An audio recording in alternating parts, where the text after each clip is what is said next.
Good morning, শুভ বুধবার। দেখতেই পাচ্ছেন এটা ছিল আমার দোকান, কসমেটিক দোকানটা ছিল এটাই। আর এটাই হলো আমার পার্লার। তো এইভাবে আমার চলছে 365 দিনের কাজ। আর দেখতেই পাচ্ছেন আমার পার্লারের অবস্থা মানে শোচনীয় বললেই চলে।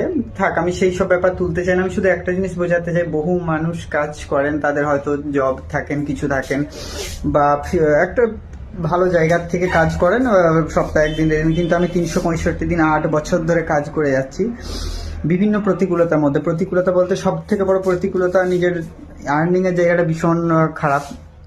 তো সেই জায়গার থেকে আমি লড়াই করে চলেছি, আমি হাত ছাড়িনি। 8 বছর হয়ে গেল, 150টা বাচ্চা। হ্যাঁ, অনাথ হলেই যে বাচ্চার বিরাট দুঃখ হয় সেটা কিন্তু নয়। আমি নিজের চোখের সামনে দেখেছি মা বাবা থেকেও ঠিক ভালো খাবার দিতে পারে না। না থেকে কিছু কষ্ট, তার থেকে থেকে কষ্ট পাওয়াটা সব থেকে বড় ব্যাপার। যাদের বাবা মা আছে ভালো খাবার দিতে পারে না, ভালো জামা কাপড়, তাদের কষ্টটা বেশি। এবং সেই সমস্ত পরিবারের বাচ্চাকে যখন পড়ার জন্য আগ্রহ বাড়ানোর জন্য তাদের বাড়িতে বোঝাতে হয়, সেটাও এক আলাদা লড়াই। যারা অনাথ থাকে, একটা জায়গায় থাকে, কেউ বলার থাকে না, নিজের মতো করে মানুষ করা যায়। কিন্তু যাদের বাবা মা থাকে বা একজন বাবা মা বা বুঝে না পড়াশোনা সম্বন্ধে, তাদেরকে তৈরি করা খুব কষ্টকর। সবাই ভালো থাকুন, সুস্থ থাকুন। Good morning. আমার এই ভাঙাচোরা পার্লার থেকে আবার সবাইকে শুভ সকালের শুভেচ্ছা।